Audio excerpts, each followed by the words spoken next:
가을볕이 참 좋다는 생각을 합니다.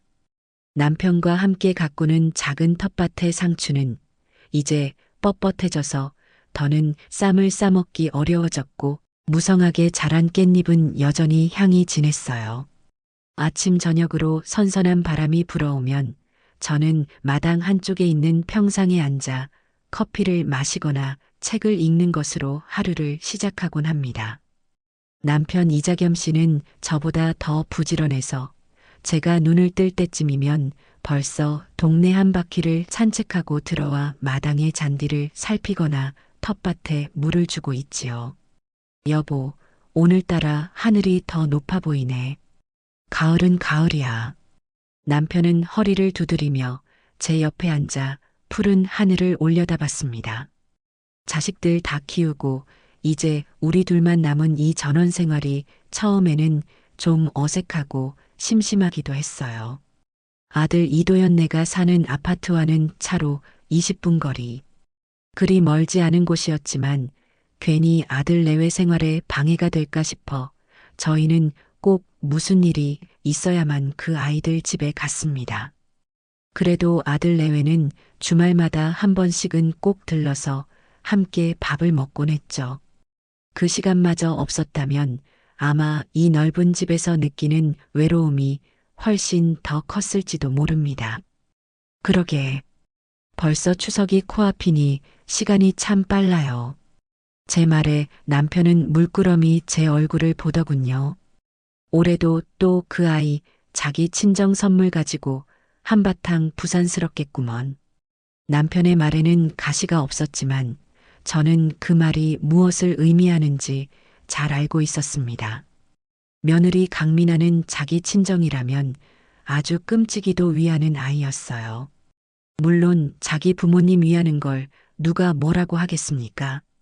하지만 문제는 그 아이가 베푸는 생색의 뒷감당은 늘 저희 부부의 몫이었다는 점이었죠. 작년 추석에도 재작년 설에도 며느리는 항상 도연 씨 체면이라는 말을 방패처럼 내세우며 저희에게 손을 벌렸습니다. 최고급 굴비 세트니 백화점 상품권이니 종류도 다양했지요. 남편은 그저 아들기 살려주는 셈 치자며 허허 웃었지만 저는 해가 갈수록 마음 한구석이 헛헛해지는 것을 막을 수가 없었습니다. 그날 오후 마당에서 시든 고추를 솎아내고 있는데 거짓말처럼 전화벨이 울렸어요. 화면에 뜬 우리 며느리라는 이름을 보는 순간 심장이 쿵 내려앉는 기분이 들었습니다. 올 것이 왔구나 싶었죠. 어머니, 저 미나예요. 뭐하고 계셨어요? 언제나처럼 며느리의 목소리는 명랑하고 밝았습니다. 하지만 저는 그 밝음 뒤에 숨겨진 뾰족한 계산을 너무나도 잘 알고 있었죠. 응, 마당에 좀 나와 있었어. 너는 회사니? 네, 방금 점심 먹고 들어왔어요. 어머니, 저희 이번에 저희 친정에 최고급 한우 세트 해드렸어요. 아시죠? 그 백화점 식품관에서 제일 비싼 거요. 아빠가 어깨 수술하셔서 기력도 없으신데 도연 씨가 장인어른 생각해서 큰 마음 먹었지 뭐예요. 우리 남편 속 깊은 건 알아줘야 한다니까요. 며느리는 숨도 쉬지 않고 자랑을 늘어놓았습니다. 저는 가만히 듣고만 있었어요. 마치 라디오 드라마를 듣는 것처럼 나와는 아무 상관없는 이야기인 듯 말이죠. 한참을 자기 남편 칭찬과 친정아버지 걱정을 늘어놓던 며느리가 드디어 본론을 꺼냈습니다. 그런데 어머니, 저희가 이번 달에 자동차 할부금이랑 이것저것 나갈 돈이 많아서요. 안 그래도 도연 씨가 어머님께 한번 말씀드려 보라고 하더라고요. 어머니께서 선물값 좀 보태주시면 안 될까요? 도연 씨 체면이 있잖아요. 사위 노릇 제대로 하려면 다 돈인데. 저희 생각해서라도 좀 도와주세요. 그 말을 듣는 순간 저는 손에 들고 있던 호미를 땅에 떨어뜨리고 말았습니다. 도연 씨 체면이라는 말, 저희 생각해서라는 말. 그 말들은 언제나 저를 꼼짝 못하게 만드는 주문과도 같았어요. 제 아들의 어깨가 굽는 것을 보고 싶지 않았고 그 아이들의 삶이 팍팍해지는 것을 원치 않았으니까요. 하지만 이번에는 무언가 달랐습니다. 보태달라는 말이 아니라 마치 고지서를 내밀며 입금하라고 통보하는 것처럼 느껴졌거든요. 알았다. 계좌번호 보내거라. 제 목소리는 나뭇잎처럼 바싹 말라 있었습니다. 며느리는 제 대답이 끝나기 무섭게 역시 우리 어머니밖에 없어요. 최고. 라며 깔깔 웃더군요. 그리고는 자기가 지금 바쁘니 계좌번호는 문자로 보내주겠다며 서둘러 전화를 끊었습니다. 뚜뚜하고 끊어진 전화기를 들고 저는 한참이나 그 자리에 서 있었습니다. 텃밭의 흙냄새와 깻잎 향기가 코끝을 맴돌았지만 제 마음은 아무런 냄새도 맡지 못하는 불모지처럼 황량하기만 했어요. 아들을 위해 평생을 희생했는데 이제는 며느리의 친정을 위한 현금 지급기로 전락해버린 제 모습이 너무나도 처량하게 느껴졌습니다. 다음 날 아침 저는 남편에게 읍내에 있는 은행에 잠시 다녀오겠다고 말했습니다. 남편은 무슨 일이냐고 물었지만 저는 그저 볼 일이 좀 있다고만 둘러댔어요.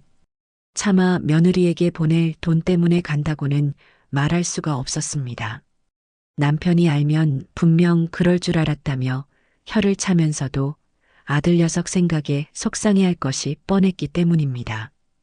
은행 창구에 앉아 통장을 내밀고 며느리가 보낸 아들의 계좌번호를 종이에 적어 건넸습니다. 창구 직원이 금액을 확인하며 제 얼굴을 한번 쳐다보더군요. 아마도 적지 않은 돈을 보내는 늙은이가 미심쩍었을지도 모르죠. 보이스피싱은 아닙니다라고 적힌 안내 문구가 유독 눈에 들어왔습니다. 어쩌면 이것도 신종 보이스피싱이 아닐까 하는 엉뚱한 생각마저 들었어요. 가족이라는 이름을 걸고 아들의 체면을 담보로 삼아 시어머니의 주머니를 터는 것. 참 세련되고 우아한 방식이었죠. 송금을 마치고 은행을 나오니 가을 햇살이 눈부시게 쏟아졌습니다. 하지만 제 마음은 안개가 자욱하게 낀 것처럼 답답하기만 했어요. 수십만 원. 저희 부부가 한두 달은 좋게 먹고 살 수 있는 돈이었습니다. 그 돈이 이제 며느리 친정의 한우 세트 값으로 사라졌다고 생각하니 헛웃음이 나왔습니다. 내가 평생 땀 흘려번 돈이 이렇게 쉽게 남의 입으로 들어가는구나 싶었죠. 그로부터 며칠 뒤 추석을 이틀 앞둔 주말 오후였습니다. 초인종 소리에 문을 열어보니 아들 내외가 서 있더군요. 며느리는 머리부터 발끝까지 한껏 멋을 낸 모습이었습니다. 얼마 전에 새로 샀다고 자랑하던 명품 가방이 유독 눈에 띄었어요. 아들 도연이는 그 옆에서 멋쩍은 듯 웃고만 있었고요. 어머니, 아버지, 저희 왔어요. 며느리는 거실 소파에 가방을 던지듯 내려놓고는 털썩 주저앉았습니다. 마치 자기 집 안방인 것처럼 편안해 보였죠. 아들은 제 눈치를 살피며 부엌으로 따라 들어왔습니다. 엄마, 저번에 미나가 전화했었다면서요. 고마워요. 고맙긴. 네 체면 세워준다는데 이까짓 게 뭐라고. 저는 무심하게 대답하며 과일을 깎았습니다. 아들은 더 할 말이 없는지 머리만 극적이다가 거실로 나가버렸어요. 잠시 후 며느리가 기다렸다는 듯이 소파 옆에 놓아두었던 쇼핑백 하나를 들고 왔습니다. 어머니, 이거 저희가 드리는 선물이에요. 별건 아니지만. 며느리는 그 쇼핑백을 식탁 위에 툭 올려놓았습니다. 그 무심하고 가벼운 손길에 제 마음 어딘가가 툭 하고 끊어지는 소리가 들리는 듯 했어요. 그래도 저는 애써 웃으며 뭘 이런 걸 다 준비했니 하고 대답했습니다. 아들 내외는 과일 몇 조각을 집어먹고는 저녁 약속이 있다며 서둘러 자리에서 일어났습니다. 현관문을 닫고 돌아선 집안은 갑자기 썰물처럼 고요해졌어요. 저는 식탁 위에 놓인 쇼핑백을 물끄러미 바라보았습니다. 유명 마트의 로고가 선명하게 박혀 있었죠. 깊은 한숨을 내쉬며 쇼핑백 안을 들여다보았습니다. 그리고 그 안에 든 것을 확인하는 순간 저는 그 자리에 얼어붙고 말았어요. 쇼핑백 안에는 각기 다른 종류의 치약이 예쁘게 포장된 큼지막한 치약 선물 세트가 들어 있었습니다. 그것뿐이었습니다. 다른 것은 아무것도 없었어요. 수십만 원짜리 한우 세트 값을 보낸 시어머니에게 며느리가 별거 아니지만이라며 건넨 선물은 명절이면 회사에서 직원들에게 대량으로 뿌리는 바로 그 치약 세트였습니다. 저는 쇼핑백에서 치약 세트를 꺼내 식탁 위에 올려놓았습니다. 하얀 포장 상자가 유난히 희게 빛나는 것 같았어요. 남편이 방에서 나오다 식탁 위에 치약 세트를 보고는 애들이 선물 사왔나 보네 하며 무심코 말했습니다. 그래요. 우리 아들 녀석이, 우리 며느리가 이 늙은 부모이나 잘 닦고 살라고 사왔네요. 제 목소리에 담긴 냉기를 느꼈는지 남편이 제 얼굴을 유심히 살피더군요. 저는 아무 말 없이 치약 상자를 손가락으로 톡톡 두드렸습니다. 이건 실수가 아니에요. 이건 무지함도 아니었죠. 이것은 명백한 의도였습니다. 당신들의 가치는 딱 이 정도라고 말해주는 아주 선명하고 잔인한 메시지였어요. 평생을 아들 하나만 보고 살아온 제 삶이 고작 이 치약 몇 개로 평가받는 순간이었습니다. 이제껏 아들을 위해 참아왔던 모든 서름과 분노가 한꺼번에 터져 나오는 것만 같았어요. 마음속에서 무언가 단단히 결심이 서는 소리가 들렸습니다. 그래, 이제는 끝내야겠다. 다음 날 아침 저는 아들에게 전화를 걸었습니다. 어제 일로 흥분해서 따지고 싶은 마음은 없었어요. 그저 내 아들의 생각을 직접 들어보고 싶었습니다. 며느리 뒤에 숨어서 침묵하는 것이 아니라 한 사람의 아들로서, 한 여자의 남편으로서 어떤 생각을 하고 있는지 말이죠. 도연아, 잠깐 통화 괜찮니? 네, 엄마. 무슨 일 있으세요? 아들의 목소리는 평소와 다름없이 차분했습니다. 저는 잠시 숨을 골랐다가 조용히 입을 열었습니다. 어제 너희가 가져온 선물 잘 받았다. 그런데 아들, 엄마가 뭐 하나만 물어보자. 너희 장인, 장모님께는 최고급 한우 세트 선물했다면서 너희 엄마 아빠한테는 왜 치약 세트였는지 그 이유를 좀 들을 수 있을까? 제 질문에 아들은 잠시 말이 없었습니다. 전화기 너머로 아들이 당황하며 숨을 고르는 소리가 들리는 듯 했어요. 엄마, 미나가 바빠서 정신이 없었나 봐요. 그냥 마트 간 김에 눈에 보여서 급하게 산 것 같아요. 다른 뜻은 없었을 거예요. 엄마도 아시잖아요. 미나가 원래 좀 꼼꼼하지 못한 거 너무 서운하게 생각하지 마세요. 아들의 대답을 듣는 순간 저는 실망감을 넘어 깊은 허무함을 느꼈습니다. 바빠서 그랬을 것이다. 꼼꼼하지 못해서 그랬을 것이다. 언제나 똑같은 변명이었어요. 아들은 언제나 그렇게 며느리의 방패막이가 되어주었습니다. 아내의 잘못을 지적하고 바로잡을 생각은 하지 않고 그저 제게 이해하고 넘어가라고만 했죠.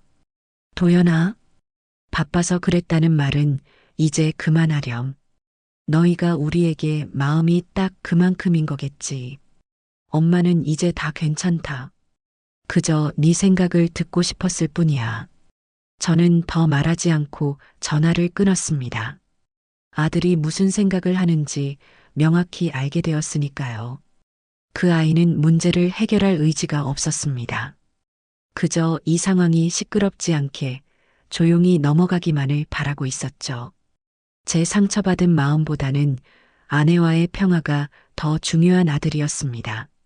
그런데 문제는 거기서 끝나지 않았습니다. 제가 전화를 끊고 30분도 채 되지 않아 이번에는 며느리에게서 전화가 걸려왔습니다. 아마도 아들에게서 제가 전화했던 이야기를 전해 들은 모양이었죠. 어머니, 저 미나예요. 전화기 너머로 들려오는 며느리의 목소리는 얼음장처럼 차갑고 날카로웠습니다. 아까 아들과 통화할 때와는 전혀 다른 사람이었어요. 네, 무슨 일이니? 어머니, 방금 도연 씨한테 전화하셨다면서요. 아니, 고작 치약 세트 하나 가지고 사람을 그렇게 나쁜 사람으로 만드세요? 저희가 돈이 없어서 그거 사다 드린 줄 아세요? 며느리는 따발총처럼 말을 쏘아붙였습니다. 사과나 해명을 기대했던 것은 아니지만 이런 식의 적반하장은 상상조차 하지 못했어요. 어머니, 그런 걸로 도연 씨 잡으시면 안 되죠. 안 그래도 회사 일 때문에 힘들어 죽겠는 사람인데 어머니까지 왜 그러세요? 저희도 힘들어요. 매달 나가는 돈이 얼마인 줄 아세요?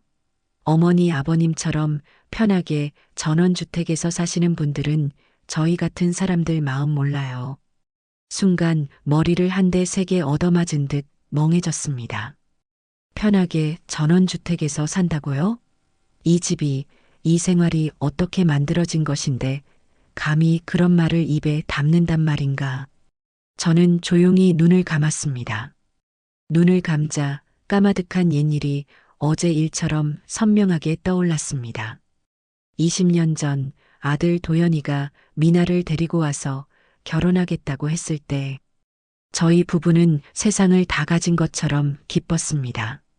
변변한 직업도 모아놓은 돈도 없던 아들이었지만 착하고 예쁜 며느리를 얻는다는 생각에 부족한 것은 저희가 채워주면 된다고 생각했어요.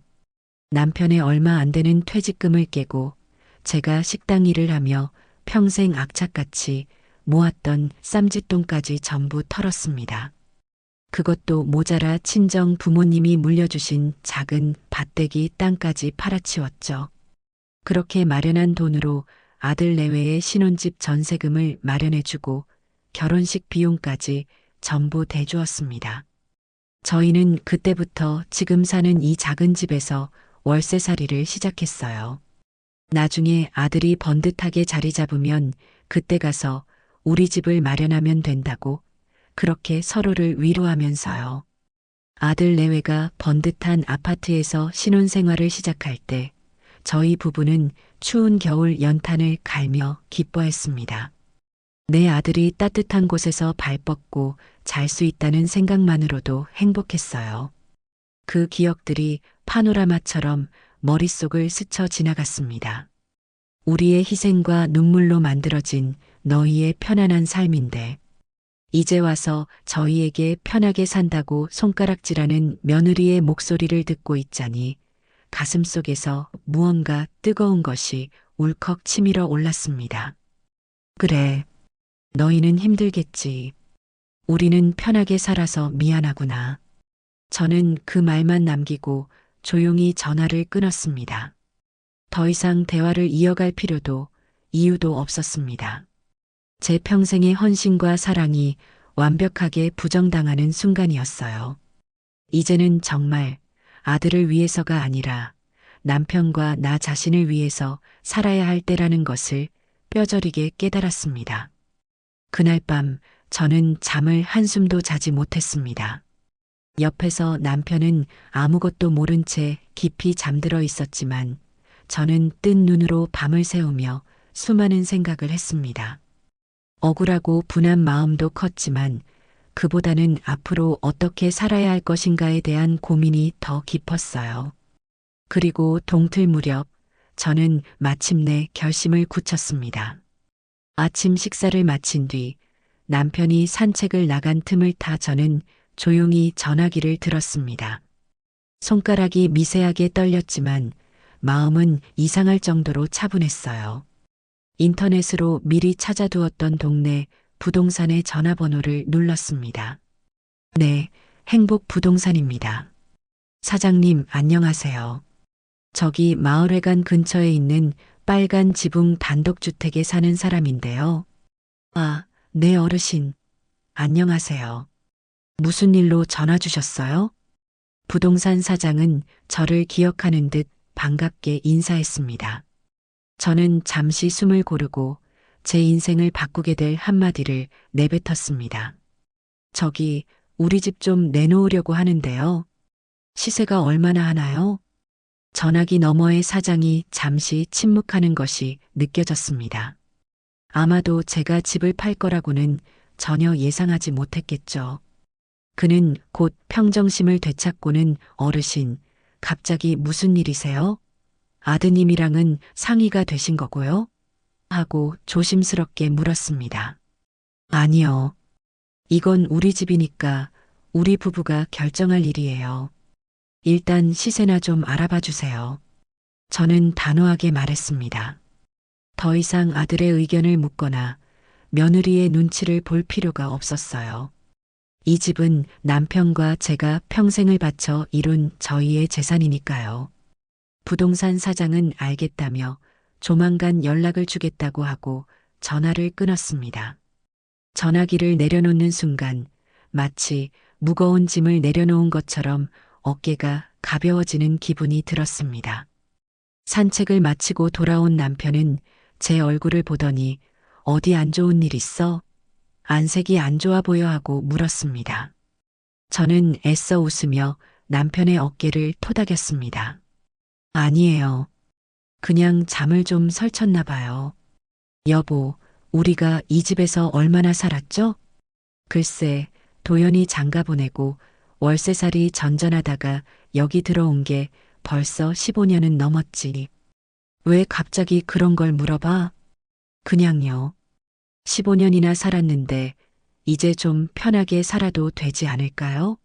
매일 텃밭 가꾸고 마당 쓰는 것도 이젠 힘에 부치네요. 제 말에 남편은 나이 드니 당신도 어쩔 수 없구먼이라며 대수롭지 않게 웃어넘겼습니다. 하지만 저는 알고 있었어요.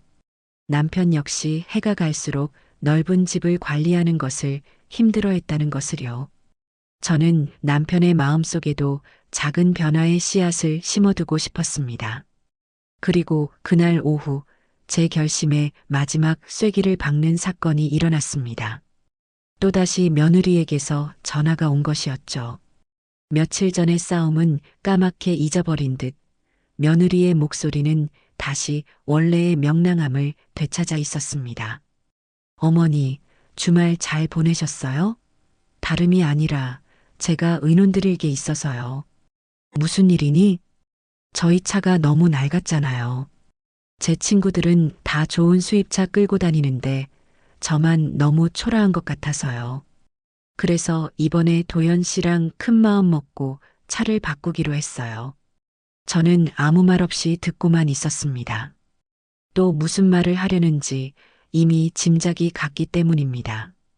아니나 다를까 며느리는 조금도 망설이지 않고 본론을 꺼냈습니다. 그런데 어머니, 저희 힘만으로는 조금 부족해서요. 어머니께서 좀 보태주실 수 있죠? 어차피 지금 사시는 그 집, 나중에 다 저희 거 될 텐데 뭐려. 그냥 미리 좀 당겨 쓴다고 생각하세요. 저희가 좋은 차 타고 다니면 결국 다 도연 씨 얼굴, 어머니 얼굴 사는 거 아니겠어요? 그 말을 듣는 순간 저는 전화기를 든 채 그대로 얼어붙었습니다. 어차피 그 집 저희 거 될 텐데. 며느리는 단 한순간도 의심하지 않고 이 집이 자기 것이라고 생각하고 있었던 겁니다. 저희 부부가 죽고 나면 당연히 자신들이 물려받을 재산이라고 그렇게 못을 박아두고 있었던 거죠. 그래서 그렇게 당당하게 돈을 요구하고 저희를 무시할 수 있었던 겁니다. 가슴속에서 차갑게 식어있던 분노가 다시 한번 뜨겁게 타오르는 것을 느꼈습니다. 하지만 제 목소리는 그 어느 때보다 차분하고 조용하게 흘러나왔습니다. 알았다. 한번 생각해보마. 전화를 끊고 창밖을 내다보았습니다. 남편이 정성껏 가꾼 국화가 마당 한쪽에서 예쁘게 피어 있었어요. 15년의 세월이 고스란히 담긴 저 마당, 저 지붕, 저 벽돌 하나하나. 이제는 저 모든 것들과 작별을 고해야 할 시간이었습니다. 더 이상은 그 누구의 소유물도 아닌 오롯이 나 자신을 위한 삶을 살기 위한 첫걸음을 뗄 시간이었죠. 며느리의 마지막 한마디는 망설이던 제 등 뒤에서 아주 강력하고 확실한 힘이 되어 주었습니다. 며칠 뒤 낯선 번호로 전화가 걸려왔어요. 받을까 말까 망설이다 조심스럽게 받았더니 며칠 전 통화했던 부동산 사장의 목소리가 들려왔습니다. 어르신, 저 행복 부동산입니다. 다름이 아니라 어르신 댁을 보고 싶어 하는 분들이 계셔서요. 아주 점잖고 좋은 분들인데 혹시 주말에 잠깐 시간 괜찮으실까요? 순간 심장이 쿵 하고 내려앉는 것만 같았습니다. 머릿속으로 수십 번, 수백 번을 다짐하고 결심했던 일인데 막상 첫걸음을 떼어야 하는 순간이 오자 덜컥 겁이 났습니다. 남편의 얼굴, 아들의 얼굴, 그리고 이 집에서 보냈던 수십 년의 세월이 눈앞을 스쳐 지나갔어요. 하지만 제 입에서는 저도 모르게 담담한 목소리가 흘러나왔습니다. 네, 괜찮습니다. 토요일 오후쯤에 오시라고 하세요. 전화를 끊고 나서도 한참 동안 손의 떨림이 멈추지 않았습니다. 그날부터 저는 마치 중요한 손님을 맞이하는 사람처럼 온 집안을 쓸고 닦기 시작했습니다. 마지막으로 이 집을 누군가에게 보여주는 것인데 초라한 모습으로 기억되고 싶지는 않았기 때문입니다. 남편은 그런 저를 보며 갑자기 웬 대청소야? 하고 물었지만 저는 그저 집이 너무 지저분한 것 같아서요라고 둘러댈 뿐이었습니다. 약속한 토요일 오후 젊은 부부가 부동산 사장과 함께 대문 안으로 들어섰습니다. 딱 봐도 이제 막 가정을 꾸린 희망과 설렘으로 가득 찬 얼굴들이었어요. 어머, 안녕하세요. 집이 사진에서 본 것보다 훨씬 좋네요. 마당이 정말 넓어요. 젊은 아내가 해맑게 웃으며 말했습니다. 저는 희미하게 미소를 지으며 그들을 안으로 안내했습니다. 들어오세요. 변변치 않지만 편하게 둘러보세요. 그들은 거실부터 시작해서 부엌, 안방, 그리고 작은 방까지 꼼꼼하게 둘러보기 시작했습니다. 그들의 발걸음이 머무는 곳마다 제 눈에는 과거의 기억들이 겹쳐 보였습니다. 여기는 햇볕이 참 잘 드네요. 남양이라 그런가 봐요. 젊은 부부가 거실 창가에 서서 감탄하며 말했습니다. 제 눈에는 그곳에 서서 아들 도연이가 처음 걸음마를 떼던 모습, 명절날 온 가족이 모여 앉아 윷놀이를 하던 풍경이 아른거렸습니다. 부엌도 깔끔하고요. 저희가 딱 원하던 구조예요. 그들의 칭찬에 저는 아무 말도 할 수가 없었습니다. 저 부엌의 식탁에서 며느리와 처음으로 마주 앉아 어색하게 밥을 먹었던 날, 아들이 처음으로 월급을 타왔다며 내밀던 봉투를 받고 끓였던 미역국. 그 모든 음식의 냄새가 코끝에 맴도는 것만 같았어요. 작은 방 문설주에 이르렀을 때 젊은 남편이 무언가를 발견하고는 물었습니다.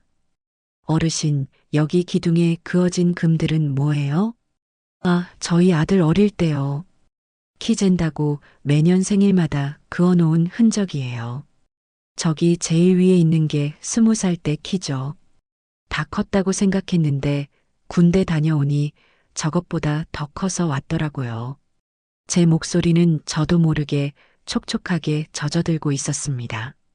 젊은 부부는 제 말을 잠자코 듣더니 서로의 얼굴을 한번 마주 보았습니다. 그들의 눈빛에는 집이 마음에 든다는 만족감과 더불어 이 집에 담긴 시간을 존중하는 듯한 조심스러움이 담겨 있었어요. 모든 구경을 마친 그들이 돌아간 후 부동산 사장이 저에게 다가와 조용히 말했습니다. 어르신, 아주 마음에 들어하는 눈치입니다. 아마 좋은 가격으로 계약하자고 할 것 같아요. 어떻게 진행할까요? 저는 대답 대신 굳게 입을 다물고 고개만 끄덕였습니다. 그날 저녁 저는 남편과 마주 앉았습니다. 더 이상은 숨길 수도 미룰 수도 없는 일이었습니다. 제 앞에 앉은 남편은 오늘따라 유난히 더 늙고 지쳐 보였습니다. 여보, 오늘 부동산에서 사람이 좀 다녀갔어요.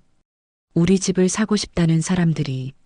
제 말에 남편은 읽고 있던 신문에서 천천히 고개를 들었습니다. 눈이 동그랗게 커져 있었어요. 뭐, 집을 보러 와? 당신 정말 이 집을 팔 작정이었어? 나랑 상의 한마디 없이. 상의가 아니라 통보를 해야겠다고 마음먹었어요. 당신한테 상의하면 당신은 아들 생각해서 참아라, 좋은 게 좋은 거다 하면서 또 저를 말렸을 테니까요. 그래도 그렇지. 이건 경우가 아니잖아. 대체 왜 이러는 거야? 그깟 치약 세트 하나 때문에 평생 살던 집을 팔고 아들이랑 등지겠다는 거야. 지금 남편의 목소리가 거칠게 올라갔습니다.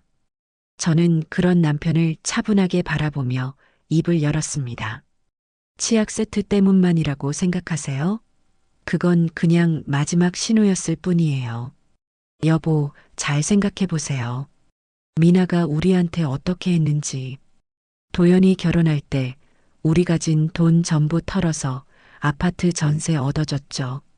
그때 당신 퇴직금 중간 정산받은 거 한 푼도 못 써보고 그대로 다 들어갔잖아요. 저는 식당 설거지에 가며 모은 돈, 한평생 소원이었던 내 가게 한번 못 내보고 그 돈에 다 보탰고요. 그건 부모로서 당연히 해줄 수 있는 거잖아. 맞아요. 부모로서 당연히 해줄 수 있죠. 그런데 그 뒤는요? 명절마다 자기 친정에 보내는 선물값은 왜 우리가 내야 하는 거죠? 도연이 차 바꿀 때, 미나 명품 가방 살 때, 그 돈은 다 어디서 나왔어요? 우리가 늙어서 연금 나오는 걸로 겨우 생활하는 거 알면서도 그 아이들은 단 한 번이라도 우리 걱정해 준 적 있던가요? 아니요.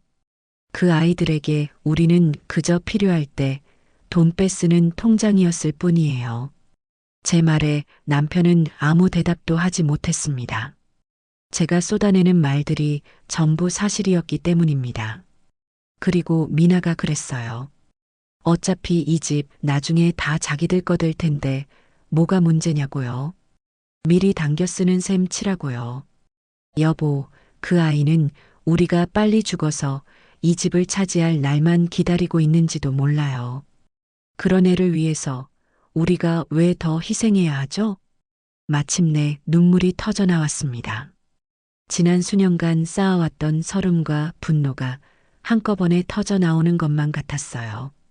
남편은 거친 숨을 몰아쉬며 바닥만 내려다보고 있었습니다. 한참의 침묵이 흐른 뒤 남편이 떨리는 목소리로 물었습니다.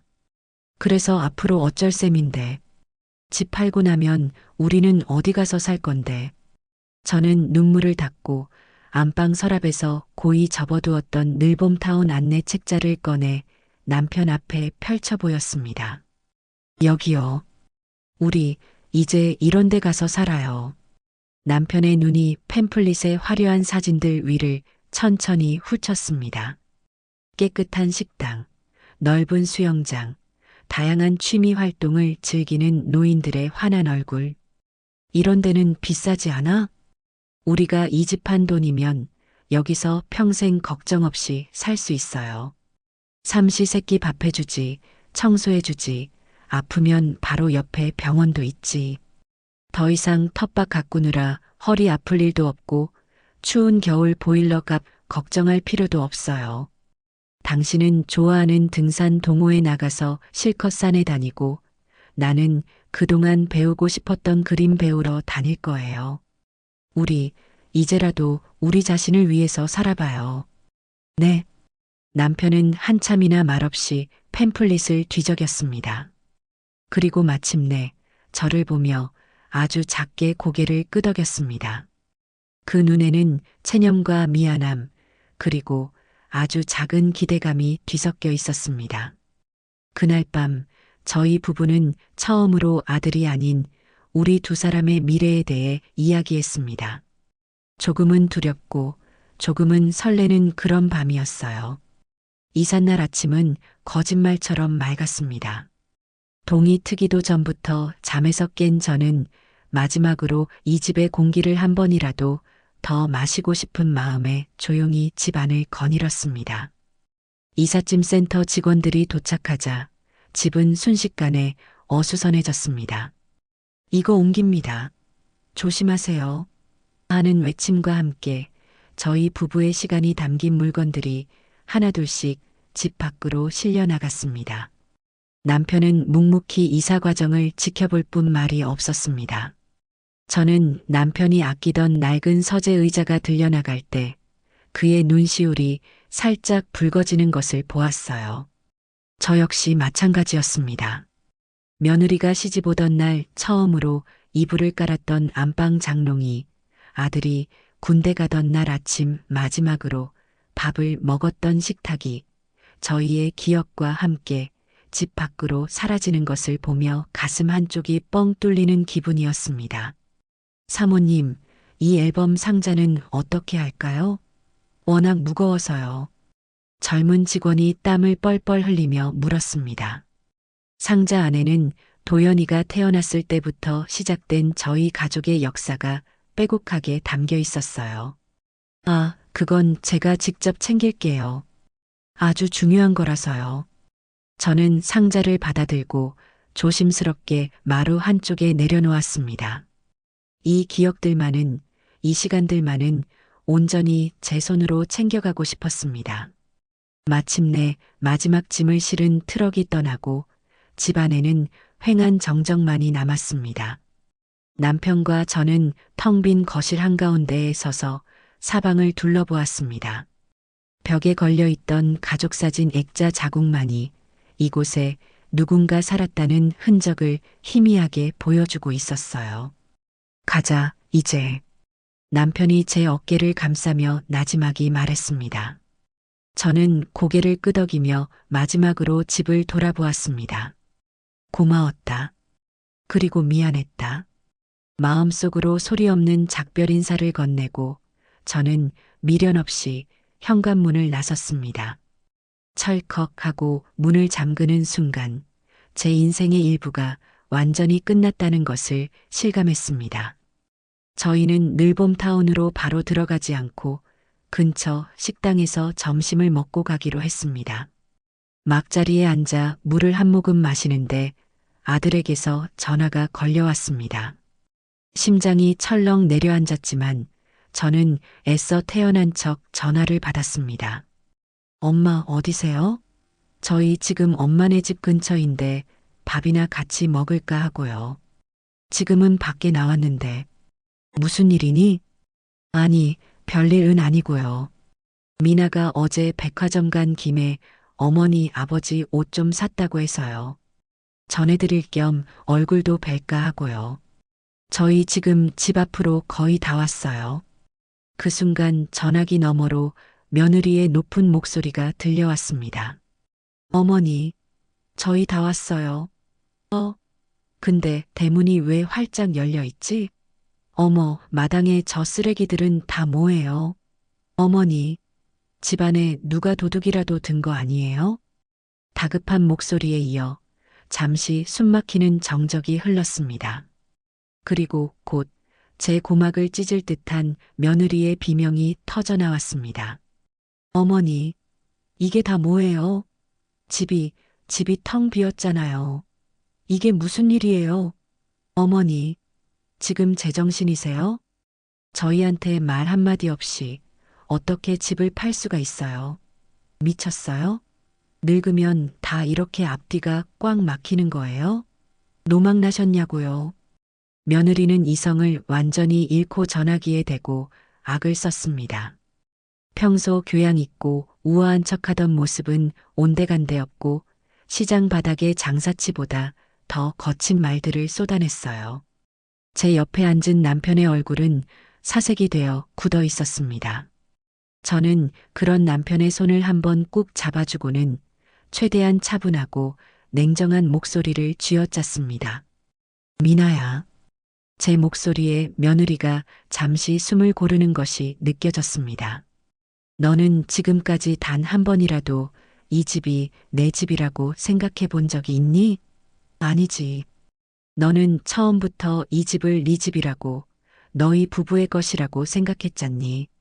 그래서 그렇게 당당하게 돈을 요구하고 우리를 무시할 수 있었던 거겠지. 뭐라고요? 지금 그걸 말이라고 하세요. 미나야, 그 집은 너희 집이 아니라 처음부터 내 집이었단다. 내 남편과 내가 평생을 바쳐서 마련한 우리 집. 그리고 나는 이제 그만 내 인생을 살기로 했어. 너희에게 평생 돈이나 대주는 늙은 부모로 살고 싶지가 않구나. 이제 알겠니? 그래서요? 그래서 그 돈 싸들고 어디 호화로운 데 가서 사시려고요? 자식들한테는 피눈물 나게 해놓고 앞으로 우리에게 손 벌릴 생각하지 말고 너희 둘이 힘을 합쳐서 잘 살아보렴. 남의 돈으로 체면 차릴 생각 말고 니들 분수에 맞게 살아. 그게 진짜 어른이 되는 거란다. 그리고 한 가지만 더 말해두지. 너는 나에게 어머니라고 부를 자격도 없어. 그럼 이만 끊을게. 저는 제 할 말만 하고 그대로 전화를 끊어버렸습니다. 곧바로 다시 벨이 울렸지만 저는 미련 없이 휴대폰 전원을 꺼버렸습니다. 식당 안의 모든 사람들이 저희 테이블을 쳐다보는 것이 느껴졌지만 아무 상관 없었습니다. 저는 방금 제 인생을 짓누르던 무거운 족쇄를 제 손으로 끊어버렸으니까요. 당신 괜찮아? 남편이 떨리는 목소리로 물었습니다. 저는 남편을 보며 희미하게 웃어 보였습니다. 괜찮아요. 아니, 이제야 정말 숨을 좀 쉴 수 있을 것 같아요. 저희는 그날 점심을 먹는 둥 마는 둥 하고 식당을 나왔습니다. 차에 올라타 늘봄타운으로 향하는 길, 꺼져 있는 제 휴대폰은 조용했지만 제 마음은 그 어느 때보다 소란스러웠습니다. 후련함과 미안함, 슬픔과 기대감이 뒤섞인 채 저희는 한 번도 가보지 못했던 새로운 길 위를 달리고 있었습니다. 늘봄타운은 저희가 상상했던 것 이상으로 평화롭고 안락한 곳이었습니다. 모든 것이 잘 정돈되어 있었고 직원들은 하나같이 상냥했으며 저희를 둘러싼 모든 사람들은 비슷한 연배의 편안한 얼굴들이었습니다. 저희가 배정받은 집은 예전에 살던 집처럼 넓지는 않았지만 창밖으로 보이는 푸른 정원과 산책로가 답답함을 잊게 해주었습니다. 여보, 여기 꼭 별장에 온 것 같네. 공기부터가 달라. 남편은 아이처럼 들떠서 창밖을 내다보며 말했습니다. 평생을 책임감과 의무감에 짓눌려 살아온 남편의 저런 모습을 보니 제 선택이 틀리지 않았다는 안도감이 들었어요. 이삿짐 정리를 대충 마치고 나니 저녁 시간이 되었습니다. 단지 내의 식당은 마치 호텔 레스토랑처럼 깔끔했고 수십 가지의 맛있는 음식들이 저희를 기다리고 있었습니다. 매일 오늘은 뭘 해먹나 고민하던 지난 날들이 까마득하게 느껴졌죠. 저희는 어색하게 자리를 잡고 앉아 저녁을 먹었습니다. 주위에서는 김 여사, 오늘 게이트볼 한 판 어땠어? 박 선생, 내일 서예 교실 갈 거지? 하는 정다운 대화들이 오갔습니다. 이곳은 삶의 마지막을 기다리는 곳이 아니라 새로운 삶을 활기차게 살아가는 사람들의 공간이었어요. 다음 날부터 저희는 늘봄타운의 생활에 본격적으로 적응하기 시작했습니다. 남편은 아침 일찍 일어나 헬스장에서 운동을 하고 저는 그토록 배우고 싶었던 수영 강습에 등록했습니다. 물에 몸을 맡기고 있으니 그동안 저를 짓누르던 모든 스트레스가 다 씻겨나가는 기분이었어요. 오후에는 함께 도서관에서 책을 보거나 단지 내의 카페에서 새로 사귄 친구들과 수다를 떨며 시간을 보냈습니다. 하지만 그 평화는 그리 오래가지 못했습니다. 며칠 뒤 로비에서 연락이 왔습니다. 아들 도연이가 저희를 만나러 왔다는 것이었죠. 심장이 덜컥 내려앉았지만 저는 애써 태어난 척 로비로 내려갔습니다. 며칠 만에 본 아들의 얼굴은 반쪽이 되어 있었습니다. 엄마, 아버지, 어떻게 저희한테 이러실 수가 있어요? 전화도 안 받으시고 저희가 얼마나 걱정했는지 아세요? 아들은 저희를 보자마자 원망 섞인 목소리로 말했습니다. 걱정? 우리가 걱정됐니? 아니면 우리가 어디로 사라졌는지 몰라서 걱정됐니? 제 차가운 대꾸에 아들은 할 말을 잃은 듯 고개를 숙였습니다. 저희는 아들을 근처 벤치로 데리고 가앉았습니다. 아들은 고개를 숙인 채 잘못했다고, 다시는 안 그러겠다고 빌기 시작했습니다. 엄마, 제가 다 잘못했어요.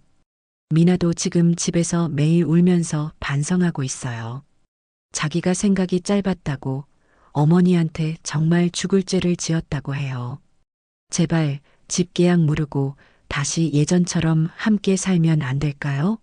네, 제가 앞으로 정말 잘할게요. 미나도 잘하게 할게요.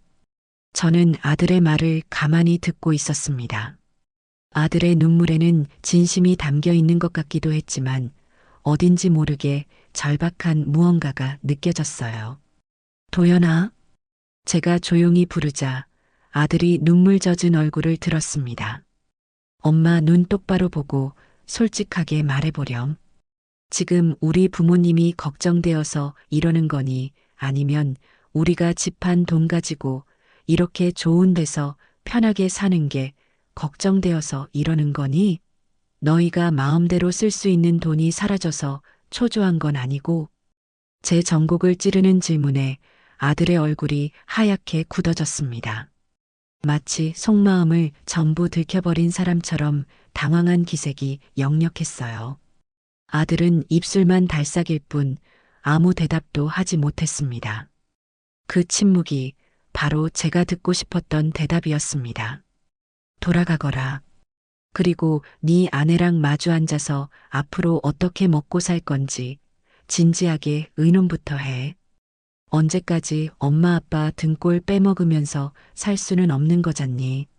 너도 이제 40이 넘은 가장이야. 더 이상 어린애처럼 굴지 말고 네 가정을 네가 책임져. 더 이상 찾아오지 마라. 저는 매정하게 자리에서 일어났습니다. 뒤에서 저를 부르는 아들의 목소리가 들렸지만 저는 돌아보지 않았습니다. 아들에게 등을 보이는 제 등 뒤로 남편이 조용히 다가와 제 손을 잡아주었습니다. 그 일이 있고 며칠 뒤 저는 이곳에서 새로 사귄 정자 씨와 함께 단지 내 카페에서 차를 마시고 있었습니다. 정자 씨는 딸만 둘을 둔 분이었는데 성격이 시원시원해서 저와 금방 친해졌어요. 한참 수다를 떨던 중 정자 씨가 갑자기 목소리를 낮추며 조심스럽게 입을 열었습니다. 저기 명숙 씨, 내가 이런 말 전해도 될지 모르겠는데 혹시 기분 나쁘게 듣지는 말아요. 네, 무슨 일인데요? 어제 우리 큰딸이랑 통화를 했는데 글쎄 우리 딸내미 친구 중에 명숙 씨 며느리랑 같은 동네 사는 애가 있나 봐. 그런데 그 며느리가 요즘 동네방네 사람들한테 시어머니가 돈 싸들고 젊은 남자랑 바람이 나서 집을 나갔다고 그런 헛소문을 퍼뜨리고 다닌다는 거야. 그래서 불쌍한 시아버지랑 아들이 지금 화병 나서 중내 산해하고 있다고. 어머 세상에. 아무리 그래도 그렇지. 어떻게 그런 무서운 거짓말을 하고 다닌대? 저는 정자 씨의 말을 듣는 순간 온몸의 피가 차갑게 식는 것을 느꼈습니다. 손에 들고 있던 찻잔이 덜덜 떨려왔어요. 어떻게 그런 짓까지 할 수가 있을까? 자신들의 잘못을 덮기 위해 저를 부도덕하고 파렴치한 여자로 만들어서 동네 사람들의 동정이라도 얻으려고 했던 걸까요? 그랬군요. 저는 애써 웃으며 말했지만 목소리가 제대로 나오지 않았습니다. 그렇게라도 해야 자기 마음이 편한가 보죠. 내버려둬요. 진실은 언젠가 밝혀지기 마련이니까요. 정자 씨는 안절부절 못하며 제 눈치를 살폈습니다. 저는 괜찮다고 신경 쓰지 않는다고 말했지만 마음속 깊은 곳에 아주 날카롭고 시퍼런 칼날이 박히는 것을 느꼈습니다. 제 선택이 옳았다는 것을 다시 한번 확인하게 되는 아주 아프고 씁쓸한 순간이었습니다.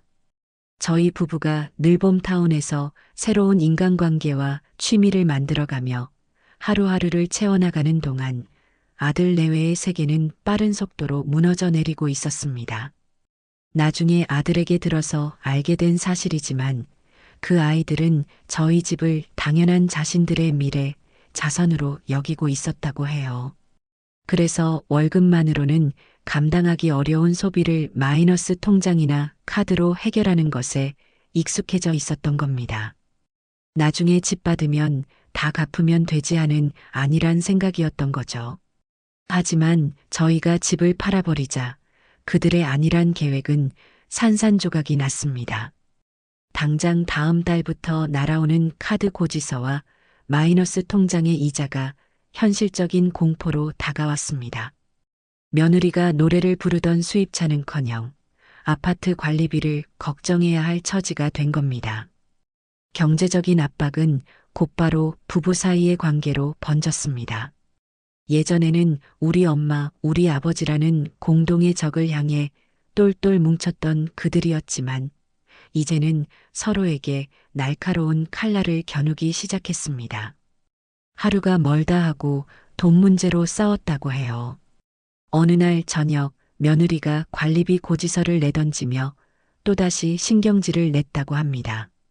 이거 봐. 당신 월급으로는 이제 관리비 내기도 벅차. 이게 다 누구 때문인데? 어머니가 집만 안 팔았어도 우리가 이렇게 살지는 않잖아. 그 말에 참고 참았던 아들이 처음으로 폭발했다고 합니다. 이제 그만 좀 해. 그놈의 돈. 이 모든 게 다 누구 때문인데. 너가 우리 엄마한테 그렇게 못되게 굴지만 않았어도 너가 그깟 체면 차린다고 니네 집에 소고기 세트 보내고 우리 집에는 치약 나부랭이 던져주지만 않았어도 엄마가 이렇게까지 하셨겠어? 다 너 때문이잖아. 아들의 고함에 며느리도 눈을 부라리며 대들었다고 합니다. 뭐, 이게 다 내 탓이라고? 웃기고 있네. 너는 뭐 잘한 거 있어? 맨날 내 뒤에 숨어서 엄마 하기만 했지. 너가 남편으로서, 아들로서 똑바로 한 게 뭐가 있는데. 너가 중간에서 역할만 제대로 했어도 우리 어머니가 저러셨겠냐고.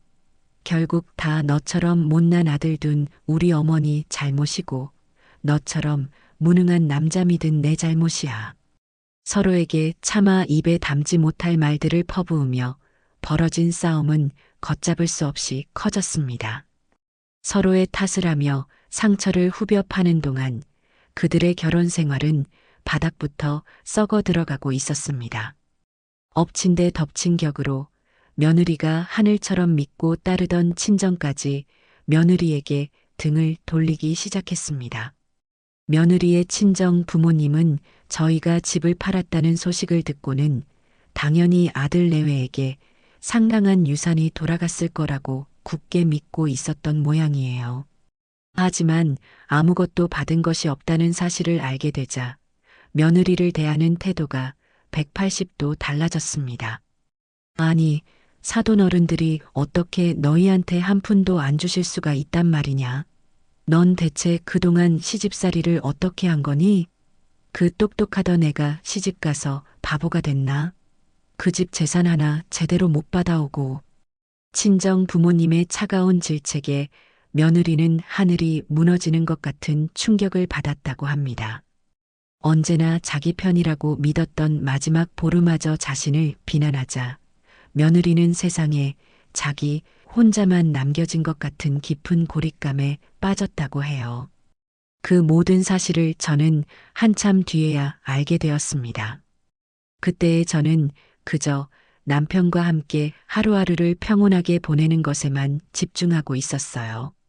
아들에게서는 더 이상 연락이 오지 않았고 저 역시 굳이 먼저 연락하지 않았습니다. 그 아이들에게도 스스로 일어서는 시간이 필요하다고 생각했기 때문입니다. 가끔 밤에 잠이 오지 않을 때면 창밖을 내다보며 아들 내외를 생각하곤 했습니다.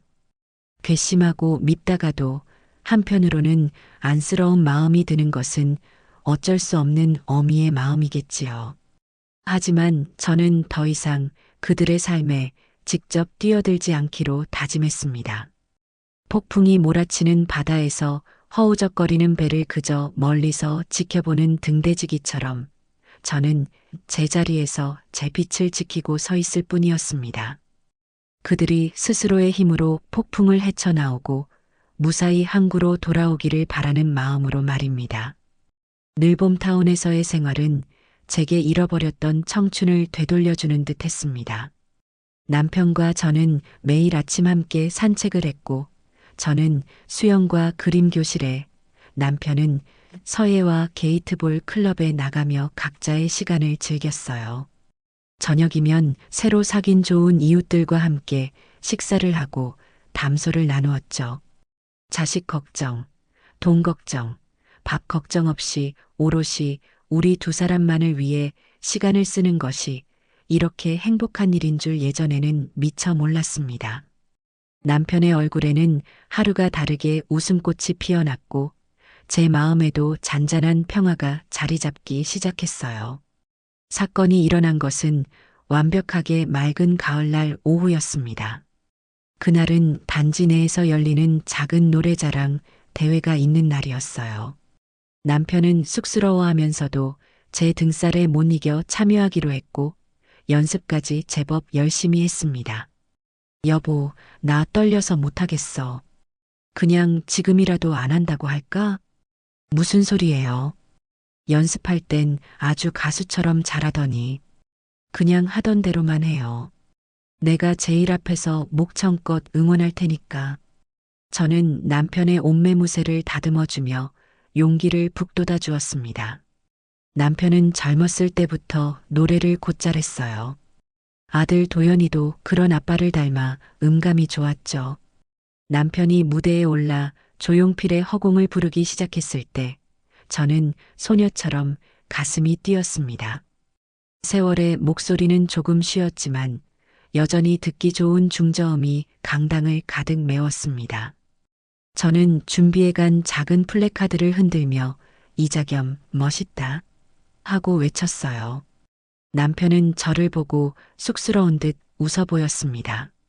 노래가 절정으로 치닫던 순간이었습니다. 남편이 마지막 후렴구를 힘껏 부르려던 바로 그때 갑자기 하는 소리와 함께 가슴을 움켜쥐며 무대 위로 쓰러졌습니다. 순식간에 벌어진 일이었어요. 강당 안은 비명과 웅성거림으로 아수라장이 되었습니다. 저는 머릿속이 하얗게 비어버리는 것을 느끼며 무대로 뛰어 올라갔습니다. 여보, 여보, 정신 좀 차려봐요. 이자겸 씨. 남편의 얼굴은 새하얗게 질려 있었고 숨은 아주 가쁘고 불규칙했어요. 제 목소리가 제대로 나오지 않았습니다.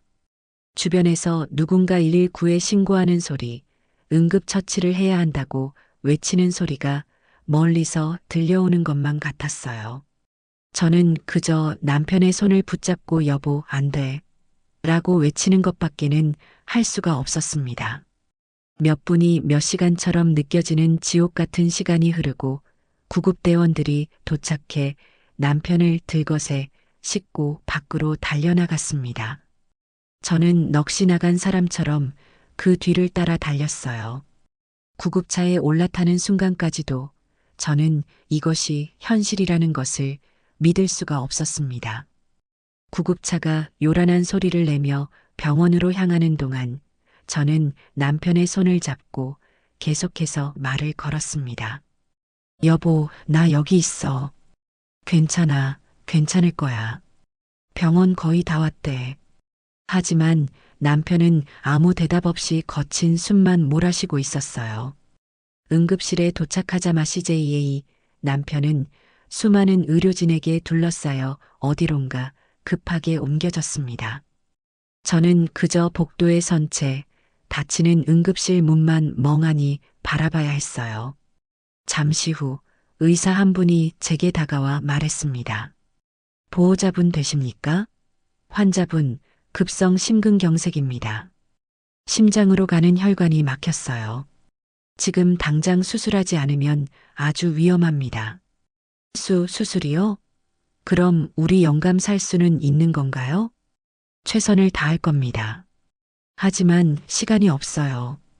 빨리 수술 동의서에 서명을 해주셔야 합니다. 직계 가족분 연락처가 어떻게 되시죠? 아드님이나 따님이 있으시면 빨리 연락을. 의사의 말을 듣는 순간 제 머릿속에는 아들 도연이의 얼굴이 떠올랐습니다. 그래, 도연이. 우리 아들한테 연락을 해야지. 저는 덜덜 떨리는 손으로 휴대폰을 꺼내 아들의 번호를 눌렀습니다. 길고 긴 통화 연결음이 제 심장을 조여왔습니다. 제발, 제발 받아라. 여보세요. 그런데 전화를 받은 것은 아들이 아니라 며느리 미나의 목소리였습니다. 그 차가운 목소리를 듣는 순간 심장이 쿵 내려앉았습니다. 나다. 도연이 좀 바꿔주렴. 아주 급한 일이야. 도연 씨 지금 샤워 중인데요. 무슨 일이신데요, 어머니? 며느리의 목소리에는 귀찮음이 가득 묻어 있었습니다. 지금 그런 걸 따질 때가 아니야. 네 아버님이 쓰러지셨어. 지금 병원 응급실이야. 당장 수술해야 한다고. 저는 거의 울부짖으며 말했습니다. 하지만 전화기 너머의 며느리는 믿을 수 없게도 아주 차분하고 냉정한 목소리로 대답했어요. 네, 쓰러지셨다고요? 아이고, 어쩌나. 그런데 어머니, 저희 지금 저녁 약속이 있어서 나가봐야 하거든요. 지금 바쁘니 나중에 다시 통화하면 안 될까요? 저는 제 귀를 의심했습니다. 사람이 쓰러져서 수술을 해야 한다는데 저녁 약속 때문에 바쁘다고요? 미나야, 지금 제정신이니 네 아버님이 사람이 죽게 생겼다고. 당장 도연이 받고. 어머니, 그렇게 소리 지르지 마세요. 병원에 의사도 있고 간호사도 있는데 저희가 간다고 뭐가 달라져요? 일단 알았으니까 나중에 다시 연락드릴게요. 뚜뚜뚜. 며느리는 제 말이 채 끝나기도 전에 일방적으로 전화를 끊어버렸습니다. 저는 끊어진 전화기를 붙잡고 그 자리에 주저앉고 말았습니다. 세상이 무너져 내리는 기분이었어요. 내 남편이 사경을 헤매고 있는데 아들과 며느리는 저녁 약속이 더 중요하다는 이 현실을 어떻게 받아들여야 할까요? 보호자분, 뭐 하세요? 시간이 없다니까요. 의사가 저를 다그쳤습니다. 저는 비틀거리며 일어나 펜을 받아들었습니다. 수술 동의서에 빼곡한 글자들이 눈물 때문에 제대로 보이지 않았어요. 수술 중 과다 출혈로 사망할 수 있음. 마취 부작용이 발생할 수 있음. 무시무시한 문구들 아래 저는 덜덜 떨리는 손으로 남편의 이름 대신 제 이름을 적어 넣었습니다. 이명숙. 세상에 기댈 곳 하나 없이 오롯이 혼자 남겨진 제 이름이었습니다. 수술실 앞 복도의 차가운 의자에 홀로 앉아 저는 꺼져 있는 수술실 등만 하염없이 바라보았습니다. 늘봄타운의 안락한 침대도 통장에 찍힌 두둑한 돈도 이 순간에는 아무런 위로가 되지 않았어요. 내 남편이 저 차가운 수술대 위에서 죽음과 싸우고 있는데 내 곁에는 손 한 번 잡아줄 자식 하나 없다는 사실이 뼛속까지 시리게 다가왔습니다. 제 인생에서 가장 길고 가장 외롭고 가장 무서운 밤이 그렇게 깊어가고 있었습니다. 몇 시간이 지났을까요? 수술실 문이 열리고 의사가 나왔을 때 저는 거의 반사적으로 자리에서 튀어 올랐습니다. 수술은 어떻게 됐나요? 우리 영감은요? 급한 불은 껐습니다. 막힌 혈관은 뚫었습니다만 심장에 무리가 많이 간 상태라 안심하기는 이릅니다. 중환자실에서 경과를 지켜봐야 합니다. 마음의 준비는 하시는 게 좋겠습니다. 의사의 말을 듣는 순간 다리에 힘이 풀려 주저앉을 뻔했습니다. 살았다는 안도감과 아직 위험하다는 불안감이 뒤섞여 눈물조차 나오지 않았어요. 잠시 후 뒤늦게 연락을 받고 달려온 아들 도연이가 헐레벌떡 응급실로 뛰어들어왔습니다. 엄마, 아버지는요? 아버지 어디 계세요? 아들은 금방이라도 울음을 터뜨릴 것 같은 얼굴이었습니다. 저는 아무 말 없이 손가락으로 중환자실 방향을 가리켰습니다. 유리창 너머로 각종 기계 장치에 둘러싸여 힘겹게 숨을 쉬고 있는 아버지를 본 아들의 눈에서 기어이 눈물방울이 뚝뚝 떨어지기 시작했습니다. 아버지. 아들은 유리창에 이마를 기댄 채 어린아이처럼 오열했습니다. 그 모습을 보는 제 마음은 복잡하기만 했어요. 안쓰러우면서도 한편으로는 원망스러운 마음을 지울 수가 없었습니다. 이제 와서 울면 뭐가 달라지니? 네 아버지가 저 지경이 될 때까지 너는 어디서 뭘 하고 있었는데? 제 얼음장 같은 목소리에 아들은 천천히 고개를 돌렸습니다. 그리고는 제 앞에 다가와 아무 말 없이 무릎을 꿇었습니다. 엄마, 제가 다 잘못했어요. 아버지가 저렇게 되신 건 다 저 때문이에요. 제발 용서해 주세요, 엄마. 아들은 제 바짓가랑이를 붙잡고 통곡했습니다. 하지만 제 마음은 쉽게 풀리지 않았어요. 어젯밤 혼자서 피가 마르는 시간을 보냈던 것을 생각하면 아들의 뒤늦은 후회가 괘씸하기만 했습니다. 그때였습니다. 저 멀리서 또각거리는 구두 소리와 함께 며느리 미나가 나타났습니다. 그런데 그 모습이 참으로 가관이었어요. 한껏 멋을 낸 원피스에 어젯밤의 저녁 약속이 아주 즐거웠다는 듯 얼굴에는 화장까지 곱게 하고 있었습니다.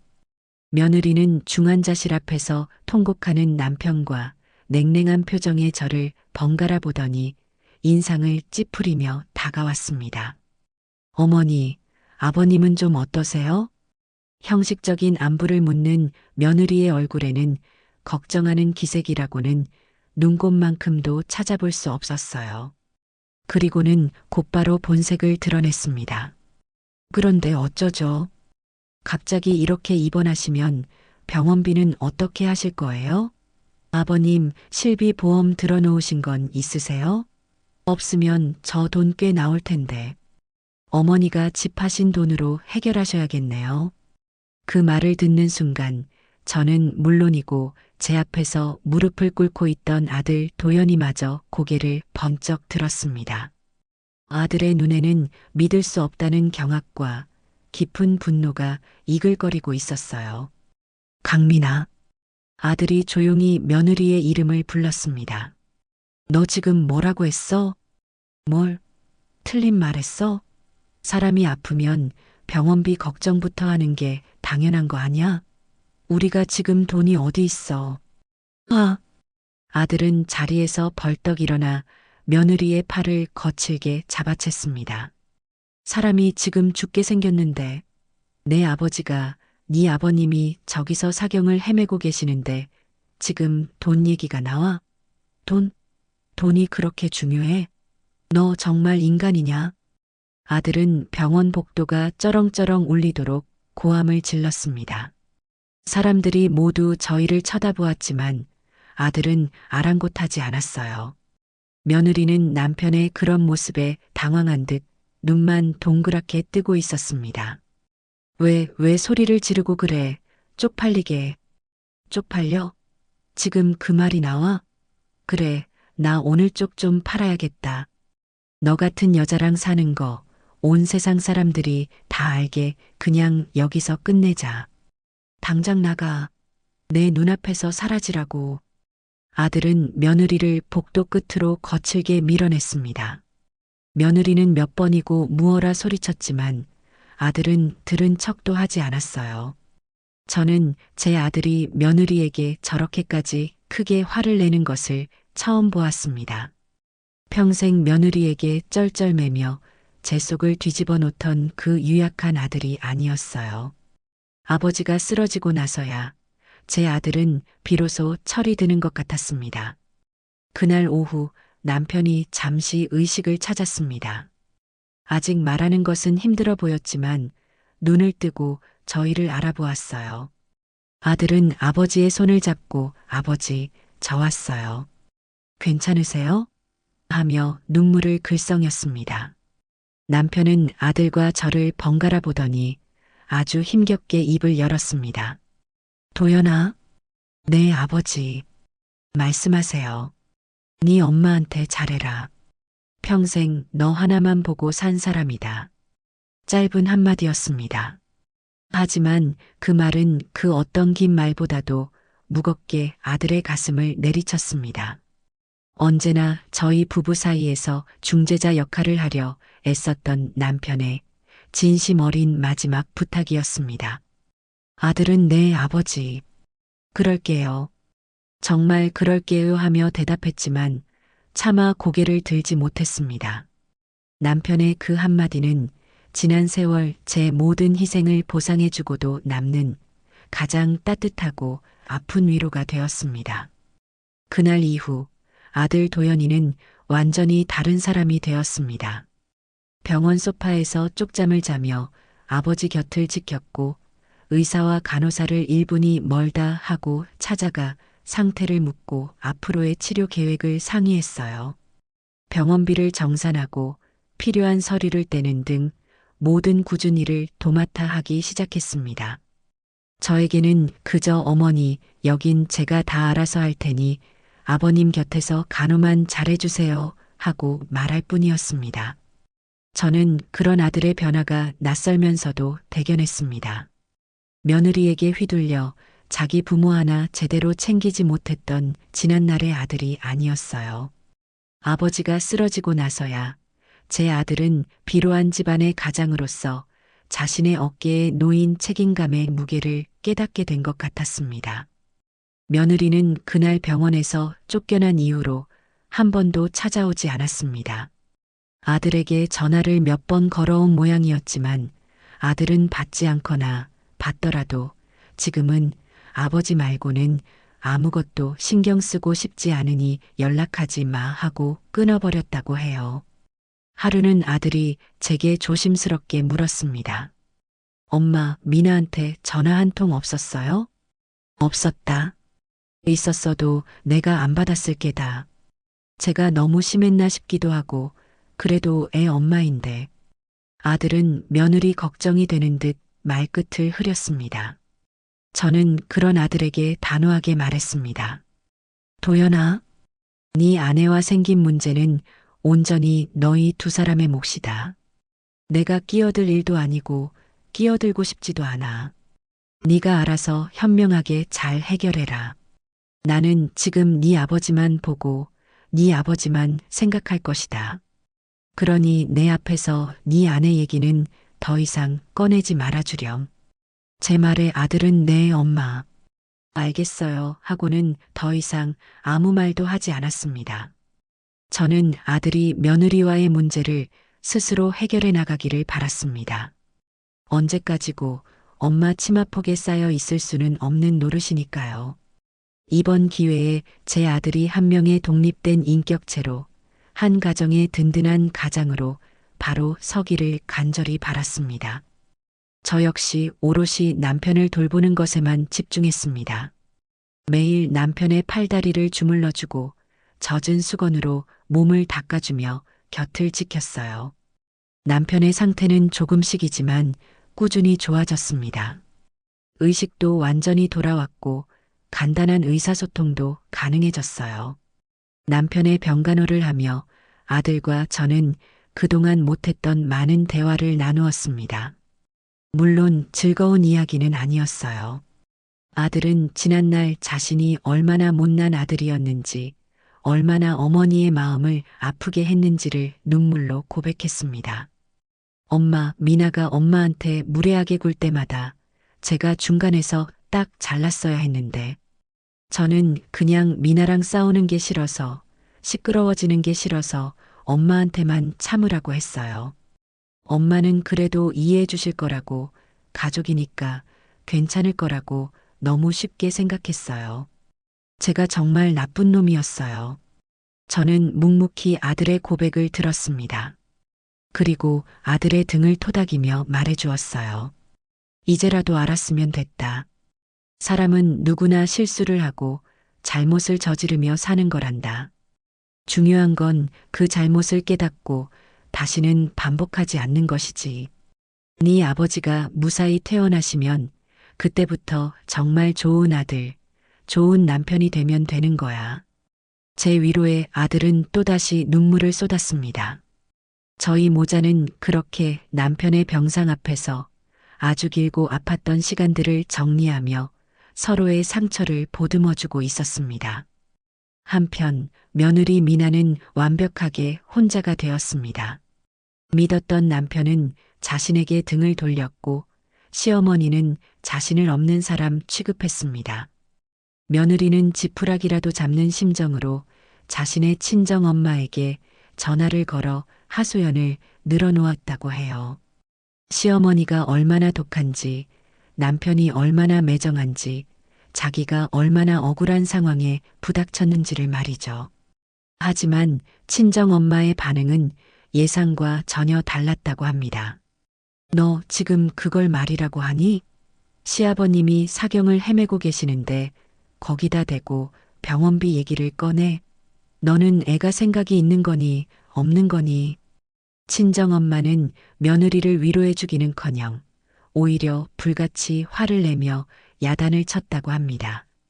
그동안 네가 시댁에 한 짓을 생각해봐. 네 시어머니가 오죽했으면 평생 살던 집까지 팔고 나가셨겠냐고. 너는 지금이라도 당장 병원에 달려가서 무릎 꿇고 빌어도 시원찮을 판에 방구석에 처박혀서 네 신세 한탄이나 하고 있어? 내가 너를 어떻게 키웠는데? 언제나 자기 편이라고 믿었던 친정엄마마저 자신을 비난하자 며느리는 큰 충격에 빠졌습니다. 그제야 며느리는 자신이 얼마나 큰 잘못을 저질렀는지, 그리고 그 잘못 때문에 얼마나 철저하게 혼자가 되었는지를 깨닫게 된 것 같았습니다. 텅 빈 아파트에 홀로 남아 며느리는 사방의 벽이 자신을 향해 무너져 내리는 것 같은 깊은 절망감과 고립감에 휩싸였다고 합니다. 세상에 완벽하게 혼자 남겨졌다는 공포. 며느리 미나는 며칠 동안 식음을 전폐하고 텅 빈 집안에 틀어박혀 지냈다고 합니다. 그러던 중 몸에 이상이 느껴지기 시작했어요. 속이 계속 메스꺼리고 어지러웠으며 온몸에 기운이 하나도 없었습니다.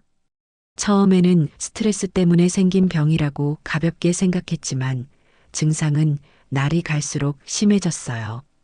혹시나 하는 마음에 동네 산부인과를 찾아간 며느리는 의사에게서 청천벽력 같은 이야기를 듣게 되었습니다.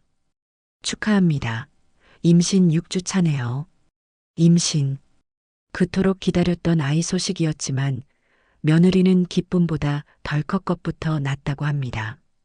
남편과의 관계는 최악으로 치달았고 시댁과는 완전히 연이 끊긴 이 상황에서 아이를 어떻게 낳아 기를 수 있을까? 눈앞이 캄캄해졌어요. 혼자서는 도저히 이 상황을 감당할 수 없다고 생각한 며느리는 마지막 희망을 걸고 친정엄마를 찾아갔습니다. 그리고 임신 사실을 알리며 어떻게 해야 할지 모르겠다고 눈물로 하소연했어요. 며느리는 엄마라면 이번만은 자신을 위로해주고 해결책을 찾아줄 것이라고 굳게 믿고 있었습니다. 하지만 친정엄마는 며느리의 부른 배를 한참이나 내려다보더니 아주 냉정하고 단호한 목소리로 말했습니다. 미나야, 너도 이제 엄마가 되는구나. 엄마 나 너무 무서워. 어떻게 해야 할지 하나도 모르겠어. 무섭겠지. 두렵겠지. 그런데 미나야, 네 시어머니는 너보다 더한 시간을 평생 견뎌오셨어. 자식이라는 게 뭔지, 부모의 마음이라는 게 어떤 건지, 너는 이제부터 뼈저리게 배우게 될 게다. 친정엄마는 며느리의 편을 들어주지 않았습니다. 오히려 이번 일을 계기로 며느리가 철이 들기를 바라는 듯 아주 현실적인 조언을 해주었어요. 너 내가 시키는 대로 해. 지금 당장 병원으로 가. 가서 네 시어머니께 그리고 네 남편한테 진심으로 무릎 꿇고 빌어. 네가 얼마나 어리석었는지, 얼마나 큰 죄를 지었는지 전부 고백하고 용서를 구해. 그게 네가 살고 네 뱃속의 아이가 사는 유일한 길이야. 만약 그들이 너를 용서해주지 않는다면 나도 더 이상 너를 딸로 생각하지 않을란다. 친정엄마의 말은 비수처럼 며느리의 가슴에 꽂혔습니다. 며느리는 친정집에서 쫓겨나다시피 나와 정처 없이 거리를 헤맸다고 해요. 엄마의 말이 머릿속에서 계속 맴돌았습니다. 네가 살고 네 뱃속의 아이가 사는 유일한 길. 텅 빈 집으로 돌아온 며느리는 소파에 웅크리고 앉아 한참을 울었습니다. 그러다 문득 속이 울렁거리는 것을 느끼고 화장실로 달려가 입덧을 하기 시작했어요. 차가운 타일 바닥에 주저앉아 헛구역질을 하는 동안 며느리의 머릿속에 불현듯 시아버지, 즉 남편의 얼굴이 떠올랐다고 합니다. 아무것도 아닌 사소한 기억들이었어요. 자신이 처음 시댁에 인사 갔을 때 어색해하는 자신을 위해 남편이 과일을 깎아주던 모습, 자신이 끓인 맛없는 된장찌개를 세상에서 가장 맛있는 음식인 양 칭찬해주던 모습, 명절이면 힘들지 않냐며 어깨를 주물러주던 다정한 손길. 시아버지는 언제나 그 자리에 있는 공기처럼 너무나도 당연한 존재였습니다. 그래서 며느리는 그 존재의 소중함을 한 번도 제대로 깨닫지 못했던 겁니다. 시아버지는 언제나 자신과 시어머니, 자신과 남편 사이에서 따뜻한 바람막이가 되어주었던 유일한 사람이었어요. 그런데 자신은 그런 시아버지에게 너무나도 잔인하고 이기적으로 굴었던 겁니다.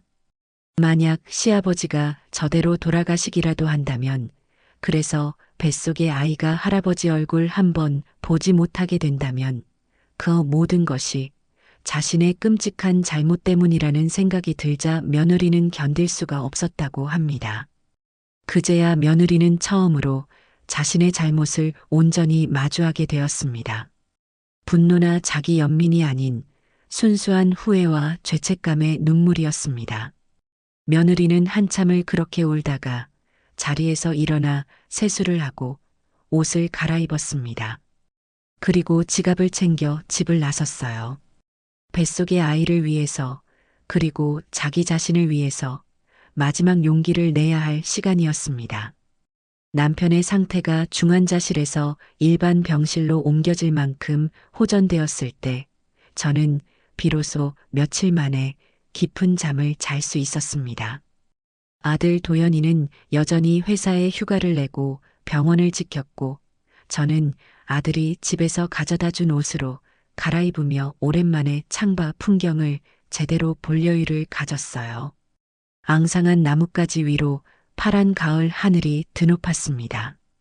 남편이 저 하늘 아래에서 노래를 부르다 쓰러졌던 그날이 꿈처럼 아득하게 느껴졌죠. 그날 오후였습니다. 제가 남편의 팔을 주무르고 있는데 병실 문이 아주 조심스럽게, 거의 소리도 나지 않게 살짝 열렸습니다. 고개를 돌려보니 그곳에 며느리 미나가 서 있었어요. 며칠 못 본 사이에 아이는 얼굴이 반쪽이 되어 있었습니다. 늘 완벽하게 하던 화장은 지워져 있었고 푸석한 얼굴에는 깊은 그늘이 드리워져 있었죠. 값비싼 옷 대신 수수한 면 원피스를 입고 있는 모습이 낯설기만 했습니다. 저도 며느리도 한참이나 아무 말도 하지 못했습니다. 며느리는 문고리를 잡은 채 차마 병실 안으로 들어오지도, 그렇다고 돌아서지도 못하고 그저 고개를 푹 숙이고 서 있었어요. 제 옆에 누워있던 남편이 먼저 그 침묵을 깼습니다. 미나 왔구나. 남편의 힘없는 목소리에 며느리는 화들짝 놀란 듯 어깨를 떨었습니다. 그리고는 거의 기어들어오다시피 병실 안으로 들어와 남편의 침대에서 가장 먼 구석에 가만히 섰습니다. 손에는 과일 바구니와 하얀 봉투 하나가 들려 있었어요. 아버님 괜찮으세요? 목소리가 심하게 잠겨 있었습니다. 남편은 희미하게 웃으며 고개를 끄덕였어요. 괜찮다. 너는 얼굴이 왜 이렇게 반쪽이 됐어? 밥은 먹고 다니는 게냐? 남편의 걱정 어린 말에 며느리의 눈에서 기어이 눈물이 툭 하고 떨어졌습니다. 며느리는 고개를 숙인 채 어깨를 들썩이며 소리 없이 울기 시작했어요. 저는 아무 말 없이 그 모습을 지켜보았습니다. 저 눈물이 또 다른 연기일지 아니면 진심일지 가늠이 되지 않았기 때문입니다. 한참을 울던 며느리가 제 앞으로 다가왔습니다. 그리고는 아무 말 없이 제 앞에 무릎을 꿇었습니다. 어머니, 일어나거라. 병원에서 이게 무슨 추태니? 저는 차갑게 말했지만 며느리는 일어날 생각을 하지 않았습니다. 오히려 더 깊이 고개를 숙이며 떨리는 목소리로 말을 이어갔어요. 어머니, 제가 정말 잘못했습니다. 제가 죽을 죄를 지었습니다. 어머니 말씀이 다 맞았어요. 저는 어머니 아버님을 가족이라고 생각하지 않았어요. 그냥 제 필요할 때 돈이나 빼쓰는 사람, 제 체면이나 세워주는 사람으로만 생각했어요. 제가 정말 나빴어요. 짐승만도 못한 년이에요. 며느리는 흐느끼며 말을 제대로 잇지 못했습니다. 아버님이 쓰러지셨다는 말을 듣고도 저는 제 저녁 약속이 더 중요했어요. 아버님이 돌아가시기라도 하면 병원비가 얼마나 나올까 그 계산부터 하고 있었어요. 저는 정말 인간도 아니에요. 어머니, 제발 저를 용서하지 마세요. 그냥 아주 심하게 야단쳐 주세요. 제가 정신 차릴 수 있도록 제발요. 며느리는 바닥에 이마를 댄 채 통곡했습니다. 저는 말없이 며느리의 등을 내려다보았습니다. 그런데 이상하게도 마음속에서 뜨거운 분노가 치밀어 오르지 않았어요. 거봐라, 네가 그럴 줄 알았다 하는 통쾌함도 들지 않았습니다. 그저 지독한 어리석음의 끝에서 길을 잃고 헤매는 한 젊은 영혼이 안쓰럽게 느껴질 뿐이었습니다. 일어나라고 했다. 제 단호한 목소리에 며느리는 마지못해 자리에서 일어났습니다. 그리고는 손에 들고 있던 과일 바구니와 하얀 봉투를 제게 내밀었어요. 어머니, 이거 받으세요. 이게 뭐니? 아버님 병원비에라도 보태셨으면 해서요. 제가 가진 건 이게 전부라 얼마 안 되지만 받아주세요. 그리고 이건 과일이에요. 아버님 좋아하시는. 저는 하얀 봉투를 물끄러미 내려다보았습니다. 꽤 두툼한 것이 적지 않은 돈이 들어있는 듯 했어요. 아마도 그 아이가 비상금으로 모아두었던 마지막 돈이었을지도 모릅니다. 저는 봉투를 받지 않고 며느리의 손을 조용히 밀어냈습니다. 됐다. 마음만 받을게. 이 돈은 너희가 더 필요할 게다. 그리고 이 과일은 네가 직접 깎아서 네 아버님 입에 넣어드리렴. 제 말에 며느리는 믿을 수 없다는 듯 눈을 동그랗게 뜨고 저를 바라보았습니다. 어머니. 왜? 네 아버님 과일 하나 못 깎아드리겠니? 며느리는 황급히 고개를 저으며 과일 바구니를 들고 침대 옆으로 갔습니다. 그리고는 서툰 솜씨로 사과를 깎기 시작했어요. 손을 덜덜 떠는 바람에 껍질은 울퉁불퉁했고 과육은 반이나 깎여 나갔습니다. 하지만 저는 아무 말도 하지 않고 그 모습을 지켜보았습니다. 그때 며느리가 아주 작은 목소리로 다시 입을 열었습니다. 어머니, 저 할 말이 또 있어요. 무슨 말이니? 저 아이가 생겼어요. 저는 순간 제 귀를 의심했습니다. 뭐라고? 이제 6주 됐대요. 그래서 더 무서웠어요. 저 같은 엄마 밑에서 태어날 아이가 너무 불쌍해서요. 어떻게 해야 좋은 엄마가 되는 건지 저는 하나도 모르겠어요. 며느리는 사과를 깎다 말고 또다시 눈물을 뚝뚝 흘렸습니다. 저는 그제야 모든 것을 알 것 같았습니다. 저 아이를 이 차가운 병실 바닥에 무릎 꿇게 만든 것은 제 시어머니도 남편도 친정엄마도 아니었습니다. 바로 자기 뱃속에서 자라나고 있는 작은 생명이었던 겁니다. 저는 자리에서 일어나 며느리에게 다가갔습니다. 그리고는 돈 봉투를 다시 그 아이의 손에 쥐어주었어요. 이 돈 다시는 내 앞에 가져오지 마라. 어머니, 대신 이 돈으로 네 뱃속의 아이에게 좋은 것만 먹이고 좋은 것만 보여주렴. 그리고 아이가 태어나면 아주 현명하고 따뜻한 엄마가 되어주렴. 네가 네 아이에게 좋은 엄마가 되는 모습을 보여주는 것. 그게 나에게 그리고 네 아버님에게 하는 진짜 사과다. 알겠니? 제 말에 며느리는 더 이상 아무 말도 하지 못하고 그 자리에 주저앉아 아이처럼 목 놓아 울었습니다. 저는 조용히 병실을 나와 복도로 향했습니다. 창밖은 어느새 붉은 노을로 물들고 있었어요. 길고 길었던 하루가 그리고 제 마음속에 길고 길었던 미움도 저 노을과 함께 조금씩 저물어가는 것 같았어요. 남편이 퇴원하던 날 아들 도연이는 아침 일찍부터 병원에 와서 퇴원 수속을 받느라 분주했습니다. 오랜만에 말끔하게 면도까지 한 남편의 얼굴은 아직 헬쑥했지만 그래도 병원에 처음 실려왔을 때에 비하면 장족의 발전이었어요. 여보, 이제 어디로 갈 거야? 늘봄타운으로 바로 갈 건가? 남편이 제게 물었습니다. 저 역시 그 문제를 고민하고 있었어요. 늘봄타운은 편하긴 하지만 당장 남편을 돌보기에는 여러 가지로 불편한 점이 많았습니다. 그렇다고 아들네 집으로 가자고 먼저 말을 꺼내기는 자존심이 허락하지 않았죠. 제가 대답을 망설이고 있는데 짐을 챙기던 아들이 저희에게 다가와 말했습니다. 아버지, 어머니, 저희 집으로 가세요. 뭐, 니들 집으로 가라고? 남편이 놀라서 되물었습니다. 며느리와의 관계가 아직 서먹한데 그 좁은 집에 얹혀 사는 것이 영 내키지 않는 눈치였어요. 네. 미나랑 다 얘기됐어요. 아버지 괜찮아지실 때까지 저희가 모실게요. 집은 좁고 불편하겠지만 그래도 저희가 옆에 있는 게 마음 편하시잖아요. 아들의 말에는 거부할 수 없는 단호함이 있었습니다.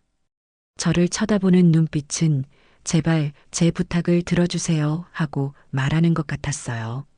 저는 잠시 망설이다가 조용히 고개를 끄덕였습니다. 아들네 아파트는 저희가 살던 전원주택이나 늘봄타운에 비하면 아주 작고 비좁았습니다. 방 2개짜리 작은 아파트였죠. 하지만 현관문을 열고 들어서는 순간 집안에서 풍겨 나오는 구수한 된장찌개 냄새에 저와 남편은 잠시 그 자리에 멈춰 섰습니다. 아버님, 어머님, 오셨어요. 며느리 미나가 앞치마를 두른 채 저희를 맞았습니다. 어색하게 웃는 얼굴이 여전히 불편해 보였지만 그래도 저희를 피하지는 않았어요. 몸은 좀 어떠세요, 아버님? 힘들게 오셨으니 우선 좀 앉으세요. 며느리는 남편을 부축해 거실 소파에 앉히고는 따뜻한 물수건을 가져와 남편의 손을 닦아주었습니다. 그 서툴지만 정성스러운 손길에 남편도 더 이상 며느리를 밀어내지 못하고 가만히 몸을 맡겼어요. 시장이 반찬이라고 집밥이 그리웠는데 마침 잘 됐네. 냄새 한번 구수하다. 남편이 어색한 분위기를 깨려는 듯 일부러 너털웃음을 지으며 말했습니다. 그 말에 며느리의 얼굴이 환해지는가 싶더니 이내 걱정스러운 표정으로 말했어요.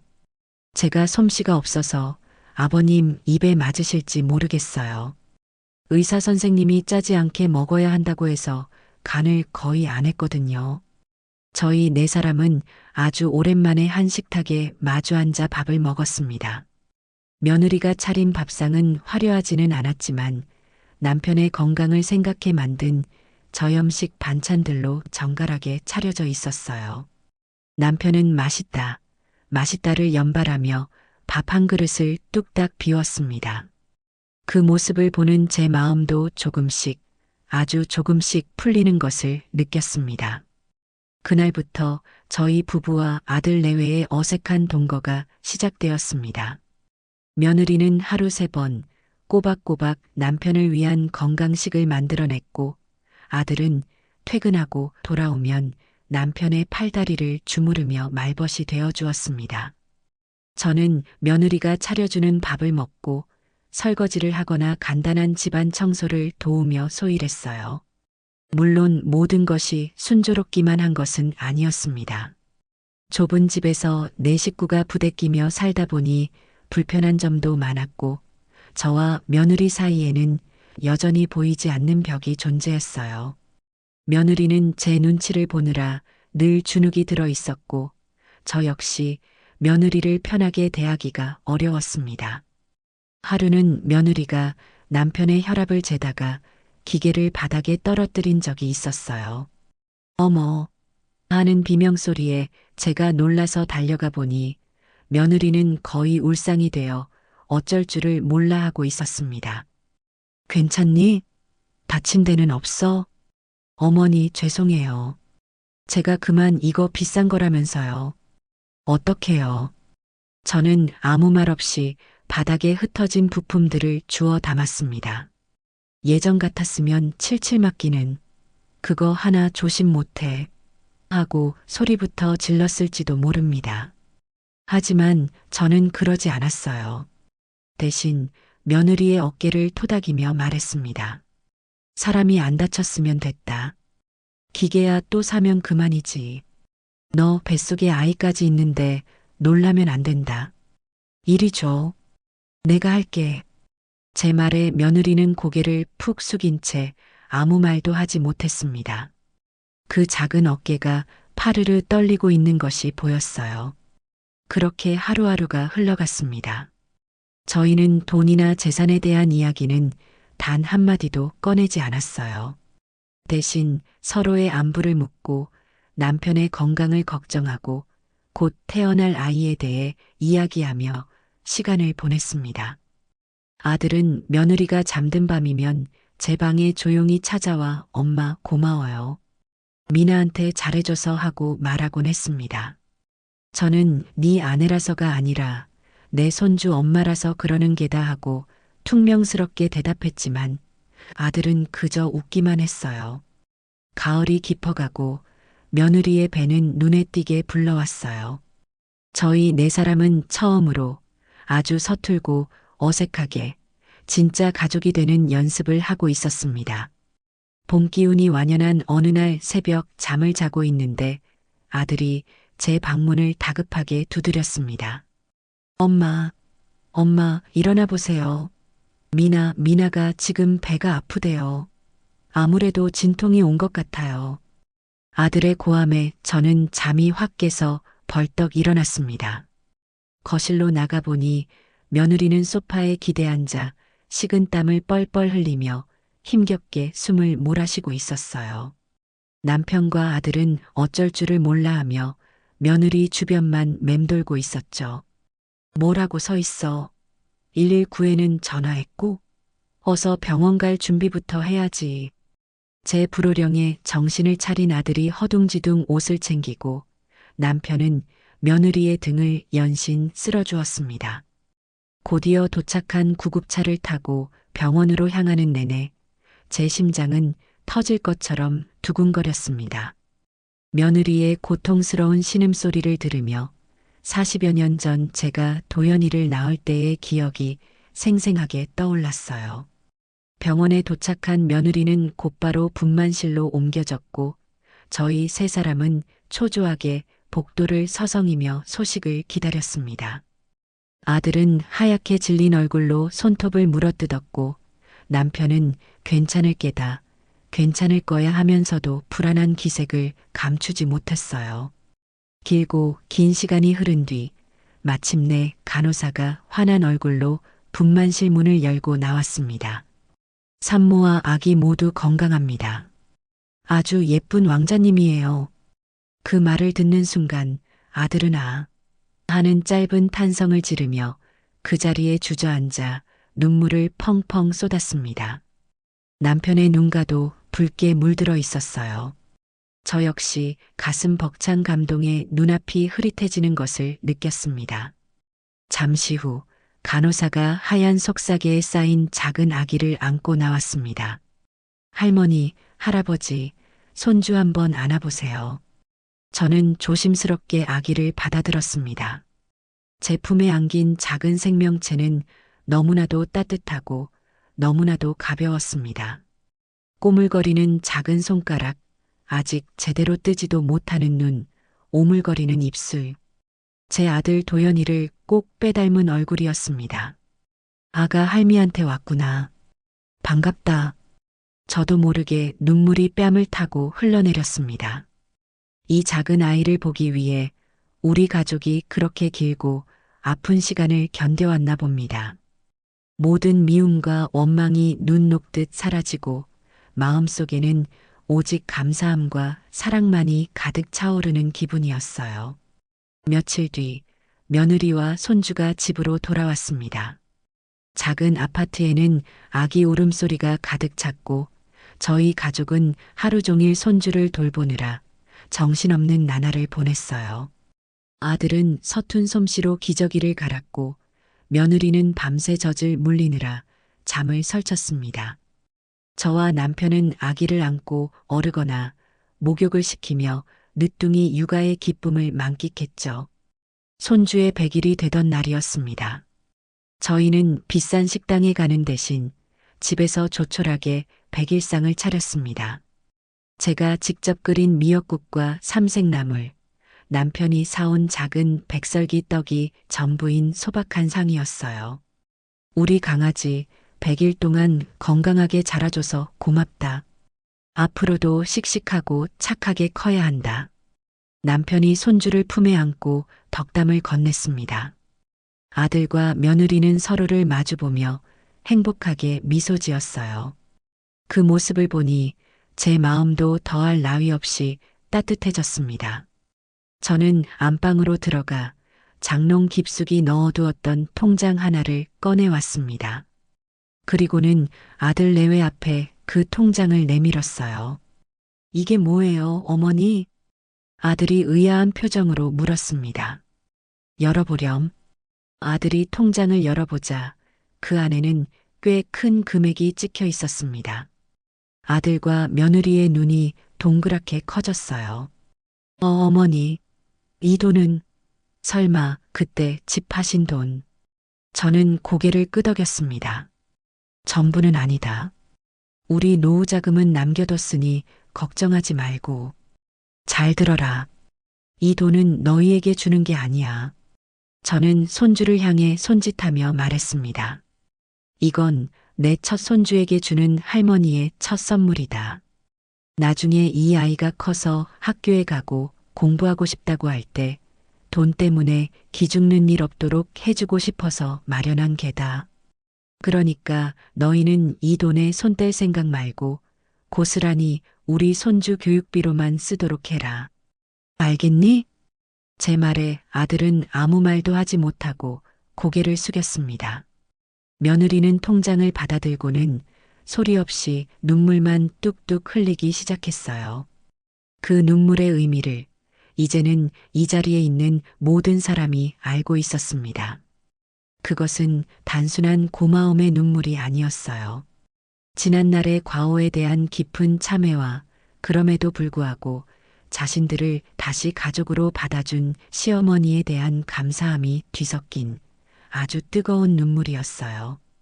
그날 밤 저희 가족은 갓 태어난 작은 생명 앞에서 비로소 완벽한 하나가 되었습니다. 시간은 쏜살같이 흘러 손주가 첫 돌을 맞았습니다. 저희는 이번에도 큰 잔치를 벌이는 대신 집에서 소박한 돌잔치를 열기로 했어요.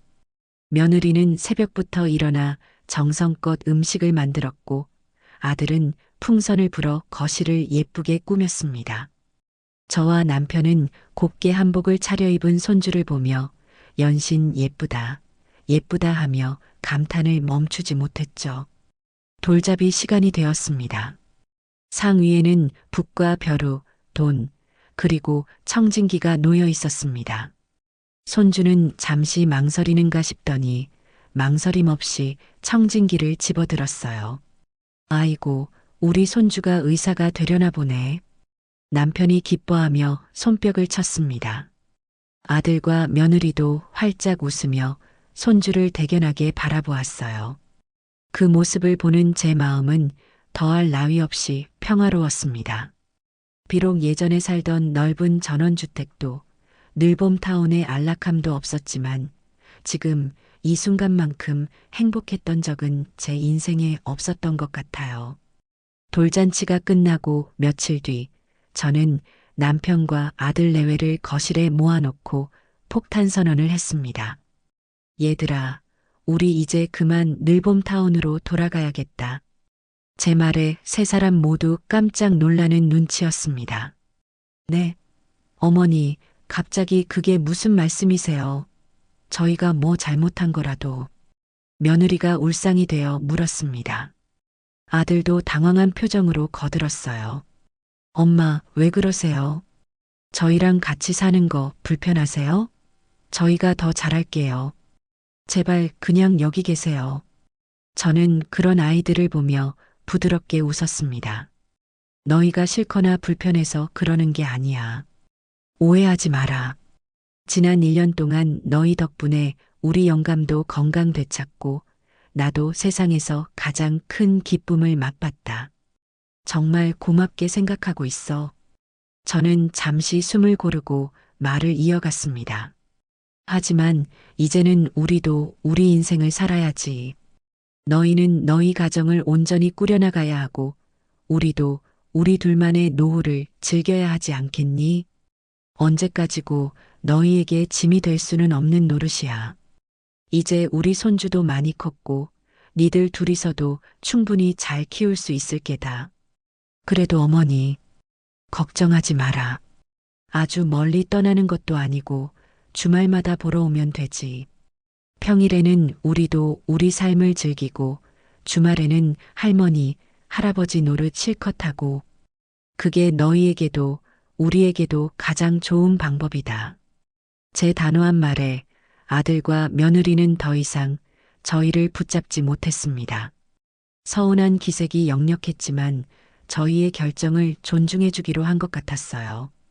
다시 늘봄타운으로 돌아오는 날 아들 내외는 저희 짐을 차에 실어주며 끝내 눈물을 보였습니다.